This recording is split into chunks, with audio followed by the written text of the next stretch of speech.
இந்த வீடியோவில் ஒரு ஹைப்ரிட் சோலார் சிஸ்டம், அதாவது ஹைப்ரிட் சோலார் இன்வெர்ட்டர் சிஸ்டம் என்ன விஷயங்கள் இதில் கொண்டிருக்குது, எப்படி அது தொழிற்படுது, எப்படி நாங்கள் அதில் பவரை நாங்கள் எப்படி யூசேஜுக்கு எடுக்கிறன்ற விஷயத்தை இந்த வீடியோவில் நாங்கள் பார்க்க போகிறோம்.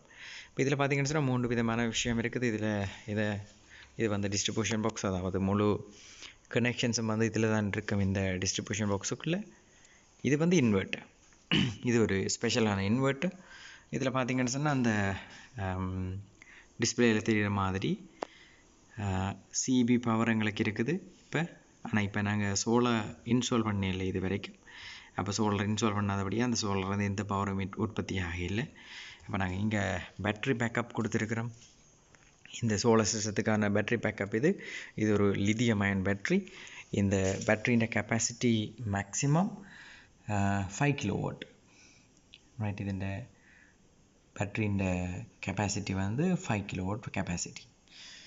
இந்த இன்வெர்ட்டரை பொறுத்த வரைக்கும் இது ஒரு ஹைப்ரிட் இன்வெர்ட்டர், 3 ஃபேஸ் இன்வெர்ட்டர்.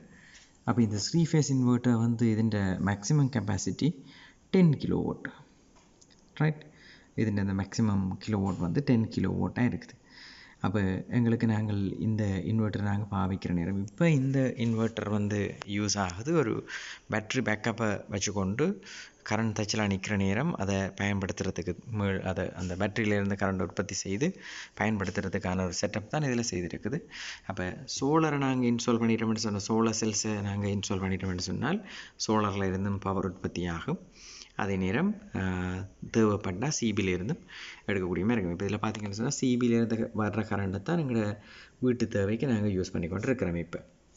இப்போ இந்த மெயின் பவரை நாங்கள் நிப்பாட்டுற நேரம், அதாவது மெயின் பவர் இல்லாமல் போகிற நேரம், இந்த சிபி பவர் இல்லாமல் போகிற நேரம் இந்த பேட்டரியிலேருந்து அதாவது எலக்ட்ரிசிட்டியை ப்ரொடியூஸ் பண்ணி வீட்டு தேவைக்காக எடுக்கும். அப்போ இந்த டயக்ரத்தில் நீங்கள் வடிவாக பார்த்தீங்கன்னு சொன்னால் இதில் இருக்குது. அதில் அம்புக்குடி அதில் அரோ மார்க்கு நீங்கள் பார்த்தீங்கன்னு சொன்னால் தெளிவாக இருக்குது. இப்போ இந்த நேரத்தில் சூரியன் இல்லை. அப்போ இதன் பவர் வந்து எடுத்துக்கொண்டு இருக்குது எங்கேன்னு சொன்னால் சிபியிலேருந்து, எலக்ட்ரிசிட்டியிலேருந்து எங்களோட வீட்டு தேவைக்காக அந்த பவரை வந்து எடுத்துக்கொண்டு இருக்குது. சோலார் பவர் இப்போ இல்லை. இப்போ எலக்ட்ரிசிட்டி, அதாவது மெயின் சப்ளை, எங்களோட சிபியிலேருந்து வர பவரை வந்து நாங்கள் ஆஃப் பண்ணுவோம். அதை நிப்பாட்டுற நேரம் என்ன நடக்குதுன்னு சொல்லி இங்கே பாருங்கள். ரைட், இப்போ இந்த பவரை நான் நிப்பாட்டுற நேரம், அந்த எலக்ட்ரிசிட்டியிலேருந்து வர பவர் நிப்பாட்டுற நேரம் எங்களுக்கு லோட்ஸ் ஒர்க் பண்ணுது. லோட்ஸுக்குரிய பவர் போகுது, சிபின்ற பவர் இல்லை. ரைட், சிபின்ற பவர் இல்லாமல் போயிட்டுது. அதே நேரம் இப்போ பேட்டரியிலேருந்து அந்த பவர் வந்து ப்ரொடியூஸ் ஆகி போய் கொண்டிருக்குது. ரைட், இந்த பேட்டரியிலேருந்து மின் உற்பத்தி ஆகி இந்த பேட்டரி கரண்ட்டை அப்படி ஏசி கரண்டாக மாற்றி நேரடியாக பேட்டரியை கொடுத்தோன்றிருக்குது. அப்போ சோலார் இருந்தால் சோலாரில் இருந்து உற்பத்தி பண்ணி வீட்டு தேவைக்கு கொடுக்கும். அதே நேரம் பேட்டரிக்கு சார்ஜ் பண்ணும். இல்லைன்னு சொன்னால் மேலதிகமான கரண்ட் உற்பத்தி செய்யப்படுமான்னு சொன்னால் அந்த சோலாரில் இருந்து வர கரண்ட் வந்து மேலதிகமாக, அதாவது 10 கிலோவாட்டுக்கு மேலே அல்லது 10 கிலோவாட் எங்களுக்கு உற்பத்தி செய்யும்னு சொன்னால், இது வந்து நாங்கள் இந்த பேட்டரி பேக்கப் அது போட்டிருக்கிற ஒரு 5 கிலோவாட். எங்களோட அந்த மேக்ஸிமம் இந்த இன்வெர்ட்டர்ன்ற கெப்பாசிட்டி 10 கிலோவாட். அப்போ இந்த நாங்கள் இன்ஸ்டால் பண்ண போகிற இந்த சோலார் சிஸ்டம், இந்த சோலார் பேனல்ஸ் வந்து ஒரு 10 கிலோவாட்டாக இருக்குமென்னு சொன்னால் எங்களுக்கு பேட்டரிக்கு தேவையான சார்ஜையும் இதை எடுத்துக்கொள்ளும். அதே நேரம் மேல் மிச்சமாக வர கரண்ட்டை வந்து எங்களுக்கு சிபிக்கு கொடுக்கக்கூடியதாகவும் இருக்கும். அதே நேரம் வீட்டு தேவைக்காகவும் நாங்கள் பயன்படுத்த முடியும். அப்போ 3 விஷயங்களையும் உள்ளடக்கினது, அதாவது ஆஃப் கிரிட் சிஸ்டம்னு சொல்லுவாங்க, ஒன் கிரிட் சோலார் சிஸ்டம்னு சொல்லுவாங்க. அப்போ அந்த 3 விஷயத்தையும் உள்ளடக்கினது, அந்த 2 விஷயத்தையும் உள்ளடக்கினது தான் இந்த ஹைப்ரிட் சோலார் சிஸ்டமாக இன்றைக்கு இண்டஸ்ட்ரீஸில் இருக்குது. இப்போ இது பெரிய ஒரு உண்மையிலே ஒரு சரியான நல்ல ஒரு விஷயத்தை எங்களுக்கு செய்யுது இந்த ஹைப்ரிட் இன்வெர்ட்டர்னு சொன்னால், எங்களுக்கு எந்தவித பவர் இன்டரப்ஷன்ஸும் இல்லாமல் ஒரே சீராக வச்சுக்கொள்கிறதுக்கு, எங்களோட லோட்ஸை வந்து சரியான இதில் மெயின்டைன் பண்ணி கொள்கிறதுக்கு இந்த ஹைப்ரிட் இன்வெர்ட்டர் சிஸ்டம் பெரிதாக எங்களுக்கு உதவி செய்யக்கூடியதாக இருக்குது. அப்போ இதுதான் முக்கியமாக இந்த ஹைப்ரிட் சோலார் சிஸ்டத்தில் இருக்கிற முக்கியமான கம்போனன்ட்ஸ். எங்களுக்கு இப்போ டிஸ்ட்ரிபியூஷன் பேனல்ஸ் இருக்குது, இன்வெர்ட்டர் இருக்குது, அதாவது ஹைப்ரிட் இன்வெர்ட்டர், அதோட பேட்ரி பேக்கப். இதில் நாங்கள் தேவைப்பட்டால் இந்த பேட்ரி பேக்கப் இதில் 5 கிலோவாட் போட்டிருக்கிறோம். இன்னொரு பேட்ரி நாங்கள் பேரல் பண்ணி கொடுப்போமா இருந்தால் சொன்னால் எங்களுக்கு இதில் 10 கிலோவாட் வந்து நாங்கள் கேப்சர் பண்ணக்கூடிய மாதிரி இருக்குது. ரைட். ஆனால் இதில் எங்கள்கிட்ட இப்போ இருக்கிற கைவசத்தில் இப்போ இருக்கிறது வந்து 5 கிலோவாட். 10 கிலோவாட் இன்வெர்ட்டருக்கு நாங்கள் 5 கிலோவாட் பேட்ரி நாங்கள் பயன்படுத்தியிருக்கிறோம். அப்போ கிட்டத்தட்ட ஒரு 1 ஹவருக்கு நாங்கள் 1 கிலோவாட் படி நாங்கள் யூஸ் பண்ணுவோம்னு சொன்னால் 5 மணித்தியாலத்துக்கு இந்த 5 கிலோவாட் பேட்ரி வந்து எங்களுக்கு உதவி செய்யக்கூடியதாக இருக்கும். ஸோ இதுதான் அந்த சிஸ்டம். உங்களுக்கு புரிஞ்சிருக்கும்னு நினைக்கிறேன். இது சம்மந்தமான வேறு கேள்விகள் இருக்குமென்னு சொன்னால் நீங்கள் கமெண்ட் பாக்ஸில் தெரியப்படுத்தலாம். இது சம்மந்தமாக டெக்னிக்கல் வீடியோக்கள் உங்களுக்கு தேவைப்படும்னு சொன்னால், உங்களுக்கு பிரயோஜனமாக இருக்குமென்னு சொன்னால் நீங்கள் அதை பெற்றுக்கொள்ள விரும்பினா என்னுடைய சேனலை வந்து சப்ஸ்கிரைப் பண்ணுங்கள். அப்போ இதில் பாருங்கள்,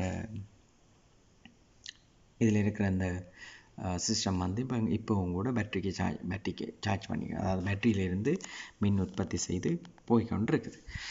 இப்போ என்ன நடக்க போகுதுன்னு சொன்னால், ஆரம்பத்தில் நான் பார்க்குற நேரம், ஆரம்பத்தில் இந்த வீடியோஸை நான் ரெக்கார்டிங் ஸ்டார்ட் பண்ணுற நேரம் எங்களுக்கு இந்த சிபியிலேருந்து தான் பவர் வீட்டுக்கு போய் கொண்டிருந்தது. இப்போ சிபின்ற பவர் நிப்பாட்டியாச்சு, அதன் பவர் இல்லை. அதே நேரம் பேட்டரியிலேருந்து மின்ன உற்பத்தி செய்து தான் வீட்டுக்கு கொடுத்து கொண்டு இருக்குது. பேட்டரியிலேருந்து டிசி கரண்ட்டை ஏசியாக மாற்றி எங்களோட லோட்ஸுக்கு வந்து கொடுத்து கொண்டு இருக்குது.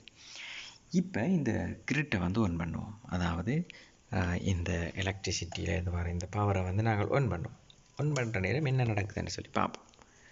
இப்போ இங்கே பாருங்கள். ரைட். சில இன்வெர்ட்டர்ஸ் வந்து அந்த சிபி பவரோட வந்து இது உற்பத்தி பண்ணுற மின் சீராக வேலை செய்கிறதுக்கு ஒரு டியூரேஷன் இருக்குது, டைம் இருக்குது. அப்போ இப்போ நான் ஏசியை இப்போ ஆன் பண்ணி போட்டேன். ஏசி பவர் எங்களுக்கு வந்து ஒன்று இருக்குது. இன்னும் வந்து சுவிட்ச் ஆகலை.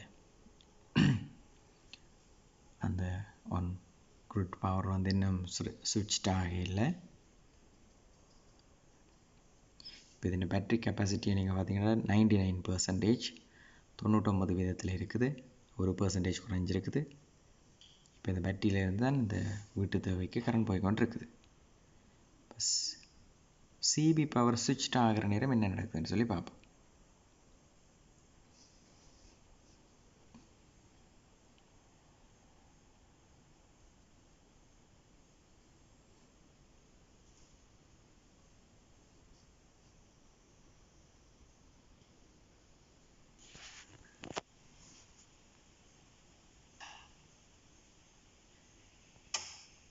ரைட்.